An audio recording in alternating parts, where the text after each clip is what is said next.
The mansion is still the best area to farm. Okay, I can strike them in the back real quick.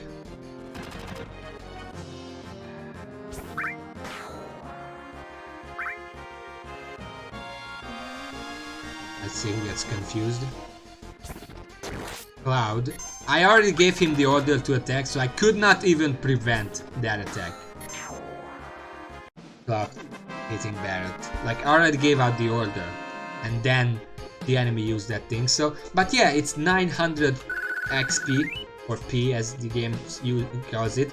In the overworld, the general fight gives me about 300 or 400. And I can farm some Phoenix Downs here, so this is still a much better area to farm some XP. And I'm gonna do that, because I want to kill that boss. Maybe I'm not gonna do it right now. Seems like a bad idea. Because I'm very far from the level where I could fight it. I would need to farm XP for like an hour here. Which, I mean, I could do it. But I don't think it would be very fun to watch. I already gave out 2 orders. Luckily it missed everyone.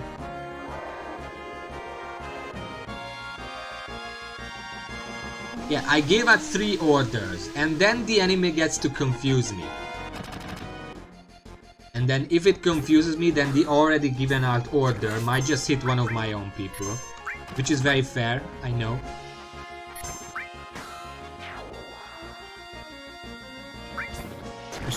I probably have to stop like this.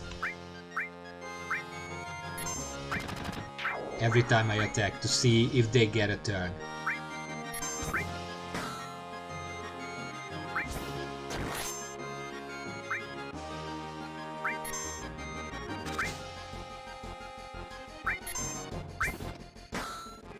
Because if I hold the attack, it's paused. If the enemy gets a turn, then they do it even during pause. See, that's over 1000 XP. Killing them 3 or 4 times gives me a level. That's pretty good. I'm gonna do it for like... probably not very long, but I do want a few levels. Okay, it's this guy. This guy is easy. He can hit me once or twice, but he generally doesn't do that. Even when he does it, it's pretty slow. It's pretty low damage. What determines what makes him fall? Because it doesn't seem like the number of times I hit it.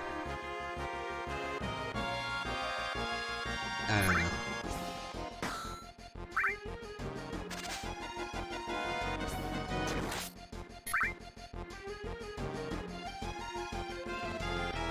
No, he can't do it. He can't do it.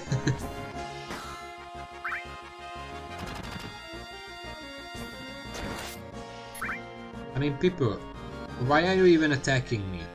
I mean, you're a person, at least in the upper body. I assume you have like a person's brain.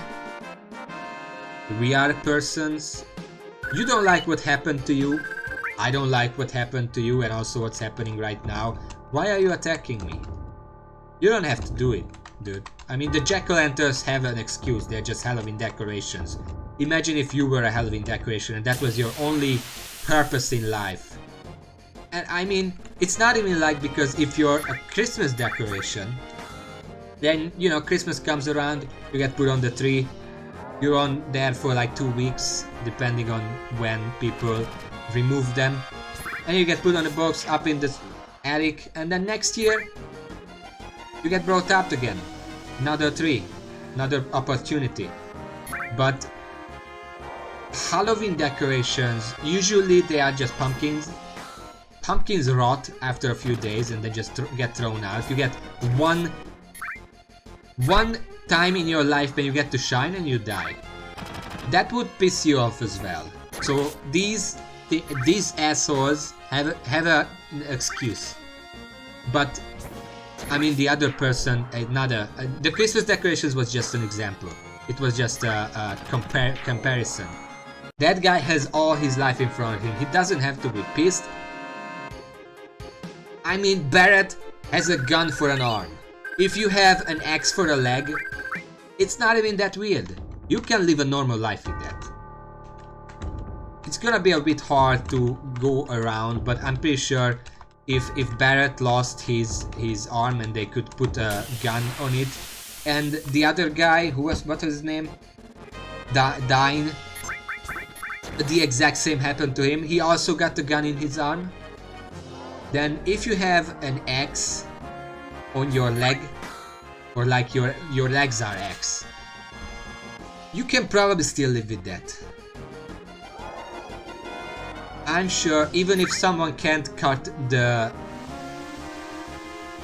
axe off and put some robot legs in its place, because probably there are some important organs around that part. You probably can't just cut it off and be done with it, but you can build around it. I mean, you can build a little cart, like a cart around it, like you have like a frame with wheels and the axe is just hanging down there, and then you can just drive around with your cart. You can still live a normal life that way. I don't know, however, what to say about the scare people. They are just assholes. They deserve to die. Even though I usually don't kill them, because I just run away from them. I don't know where I was going with that.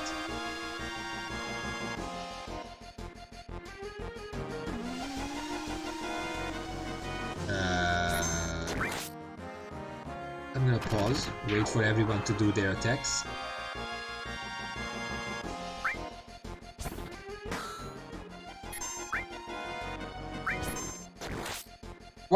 I haven't used mantra magic before because it doesn't sound like a damage dealing thing.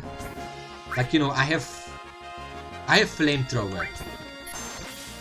That sounds like a damage dealing ability. Yes. Mantra magic sounds like a meditation spell of some sort. Mantra, you know. I'm gonna try it. You know, Barrett is probably the fastest anyway. I can just start with it. I don't even know how much MP it uses. Oh, they have their backs turned. I'm just gonna blast them.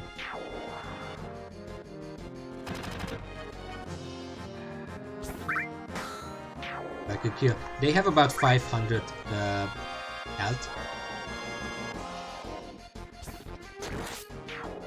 Oh. Yeah, when they have their back turned, it's a free fight, and it's still 900 XP. Look at all the levels I'm getting. I know this is kind of boring. That's why I'm trying to talk about stuff. I mean, if you have any questions or any topics you want me to touch, my greasy hands, I would gladly do it unless I don't want to talk about it, in which case I won't. So there is no risk here. And if I hit him a single time and he already fell down, then again he climbed up right away. I think climbing up might have something to do with me hitting it or not. Because climbing up he has a difficult time. Thoughts so far on what?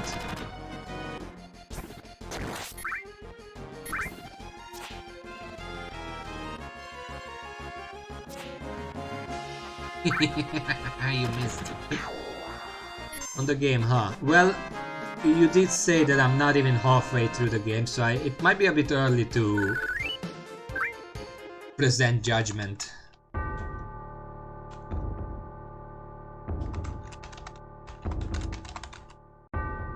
Is there any way to make fights more likely to happen?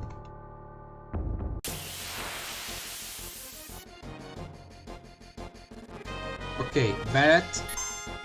No, not you. Barrett. But Barrett is confused, so I'm not gonna risk it.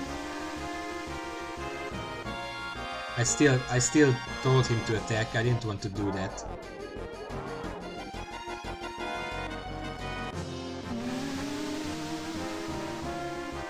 Okay, you know what? I'm gonna leave from this fight. Two people are confused. I'm just gonna kill myself if I fight this.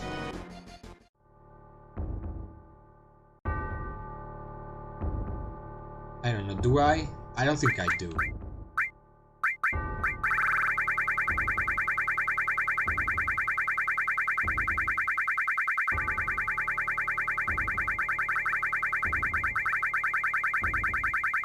You know, I have the feeling if I have it, I already have it equipped, but I don't think I have it.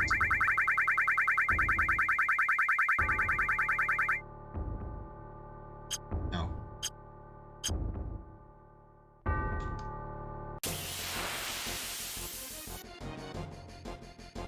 Okay, Barrett, please.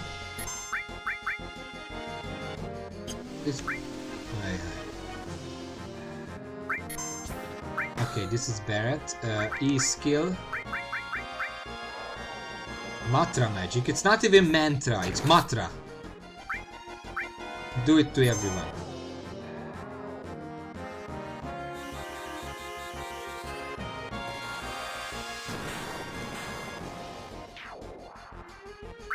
Oh, that's not magic.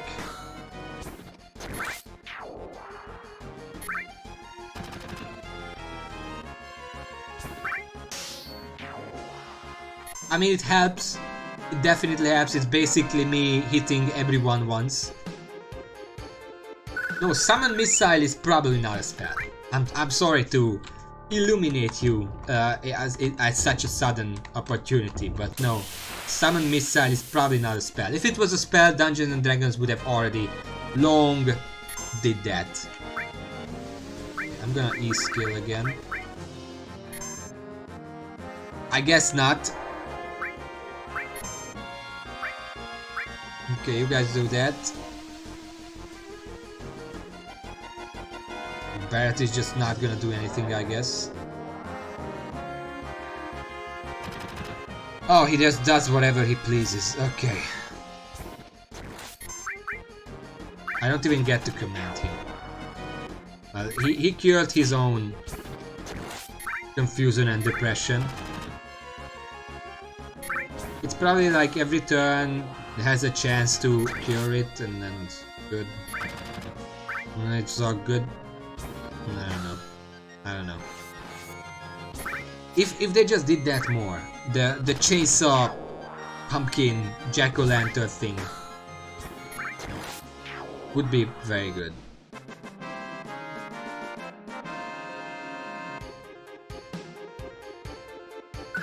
Oh, taking physical damage cures it. Well, he hit himself, so it's not like it's my fault or anything.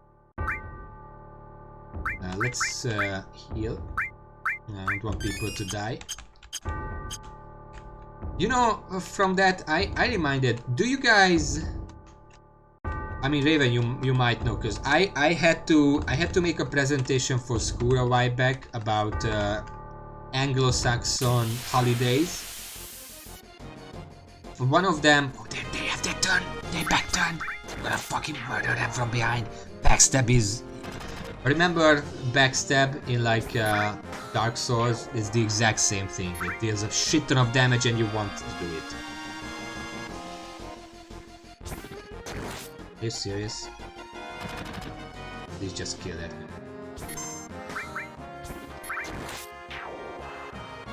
What was I saying? Oh yeah, jack-o'-lanterns. Do you guys know the origin of the name jack-o'-lanterns? I mean, maybe people in America and people in like England. I don't know if does England still celebrate Halloween.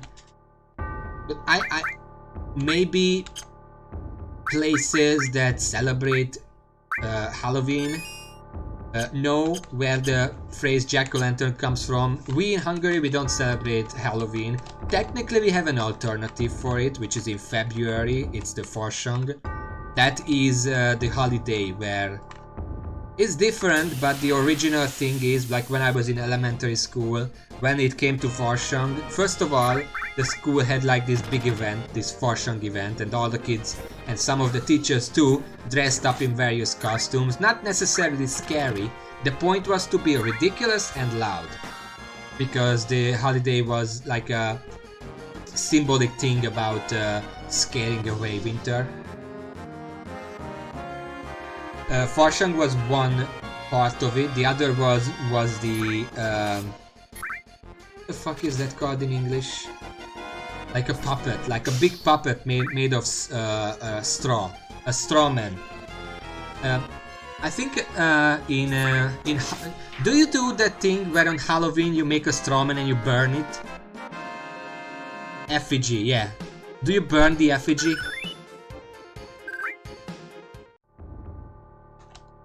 Because I know that in some places it's Halloween, or maybe bonfire, I don't know. The point is that in Hungary there is this Farshang to scare away winter, and we did do, I remember when I was in school, there was like these days around Farshang where we went down to the Danube river and then we threw the effigy in there. We didn't burn it, we like sort of floated it away on the river.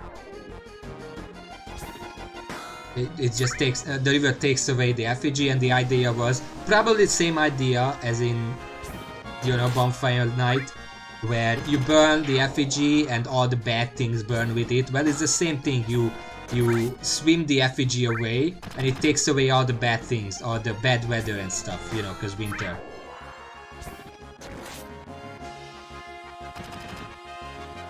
One time I dressed up for, I mean, I didn't really like dressing up when I got a bit older, but yeah, I guess that sounds like a UK thing, an American thing. But technically you don't celebrate the attempted assassination, you celebrate that it failed, no? Because if the effigy is like, what is the name of, I know the effigy has a name.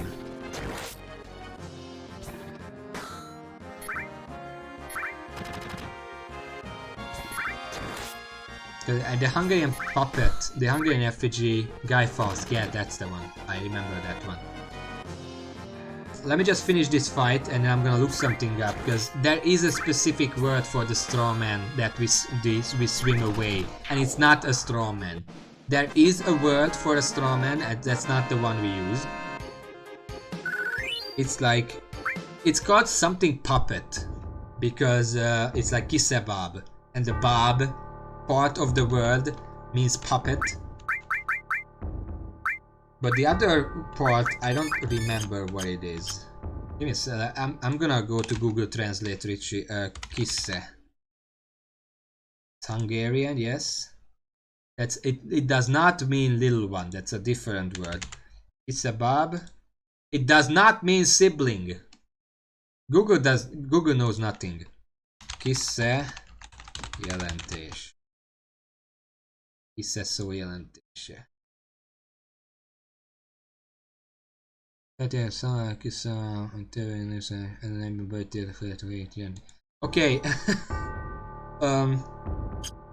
Okay, so it means something different than I thought. I thought kisse was like a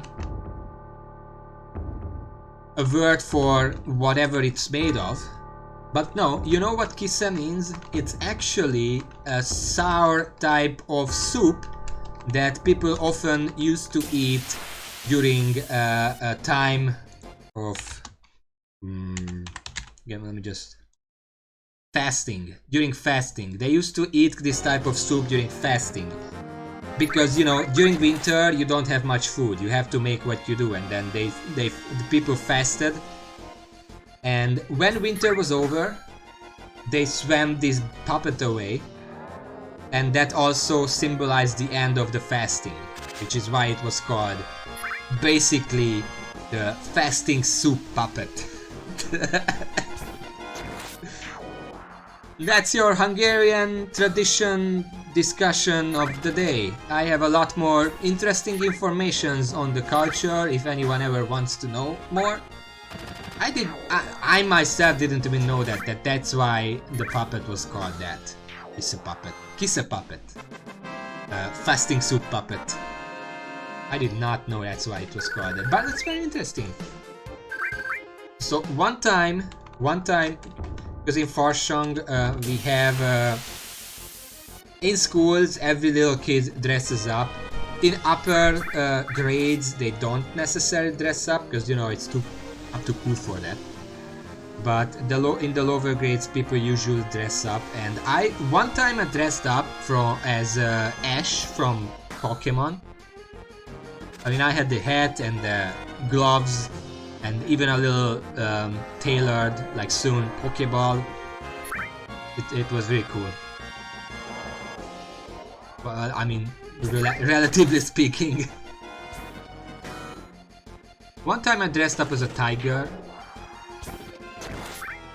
with a posable tail, because the tail was made, you know, I mean, all my outfits were made by my mom, like most little kids, I assume. Even during Halloween, most kids' costumes are either bought from a store or made by your mother. But my mother is actually a tailor, so that's a thing. But no, the tiger was like, it had like a little hoodie and like a onesie that was like tiger. It was orange with black stripes, and the tail had a really long piece of what is that word? It's a long piece of metal that you can bend very easily.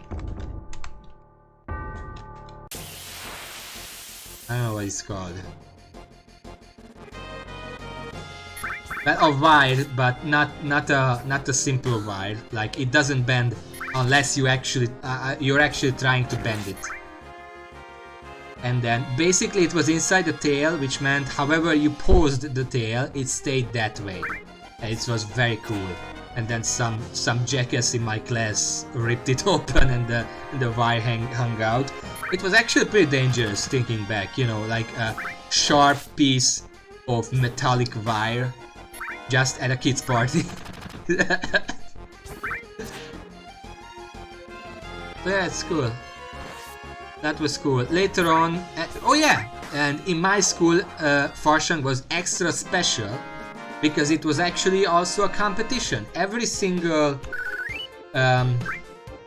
upper grade, so from 5th grade to 8th grade, every single class made a little show, like a performance, usually with a musical performance. Like, so 5th grade to 8th grade, that's 4 grades, and every single grade had 3 classes, so that's 12 performances done every single year. And I mean, that was a prize, of course. The winning class won a cake, like a really big cake, not just a little shitty little cake, a big cake enough for the entire class. So the entire class no, wait, I remember wrong. The first place, no, the second place got a cake. The first place had 2 cakes. There were 3 cakes in the prize pool. And they were big enough cakes that every single kid in that said class could get 1 piece, 1 slice from each cake. So the winning class actually got 2 slices. It was amazing.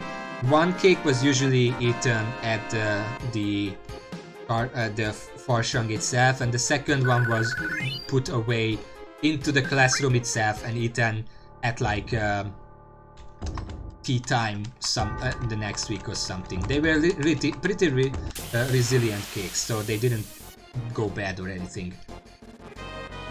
So every single year during Farsang, every class in the upper grades came together per class and did a little thing. And fun fact, when my class was in the upper grades from 5th grade to 8th grade, well, I think we got 2nd place in 5th grade, and then in 6th, 7th and 8th grade we got first place every single year because we were just so fucking good at it.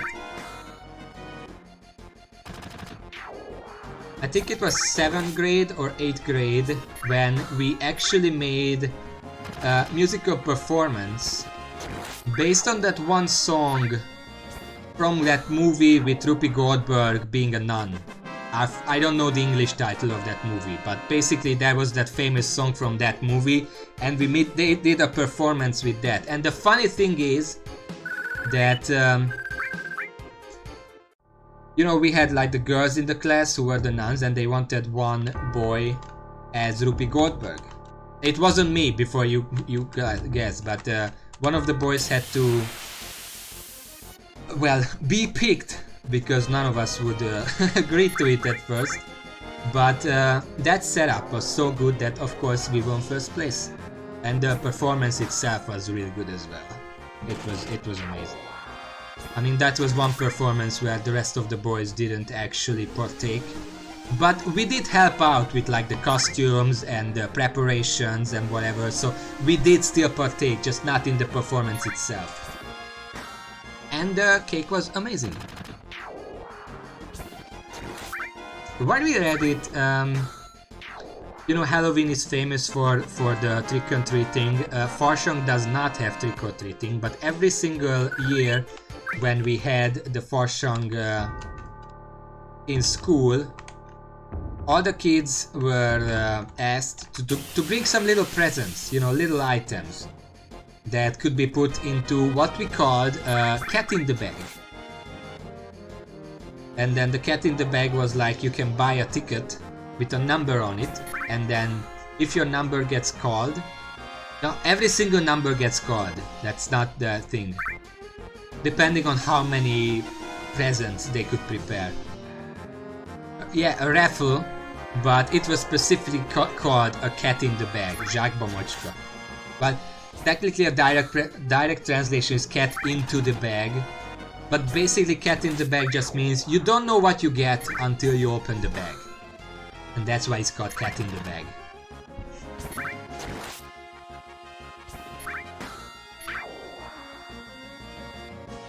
I don't know if I ever won anything of note, but everyone was always required to bring a little something.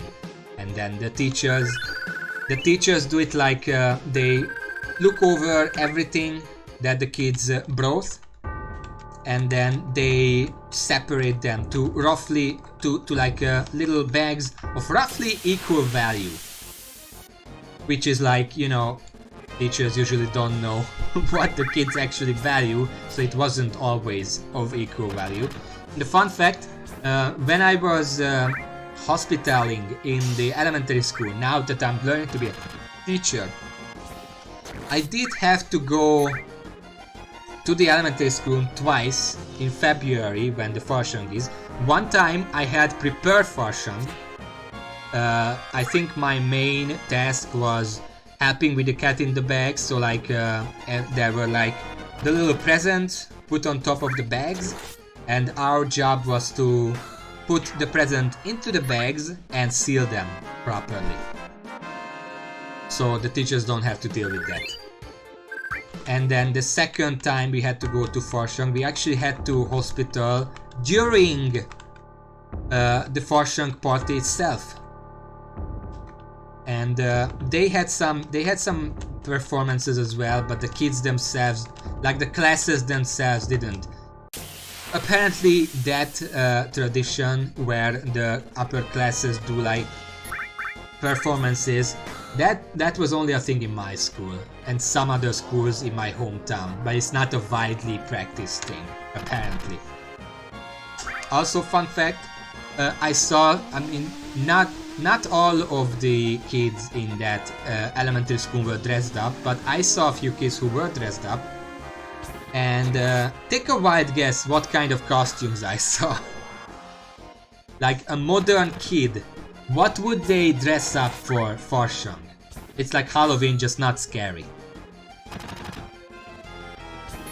I can tell two various. Well, one of them, I know for a fact, one used cardboard boxes to dress up as Steve from Minecraft. So that was a thing. I know at least one kid dressed up as Mario. So you know that these kids were the coolest kids in the class. No doubt about that.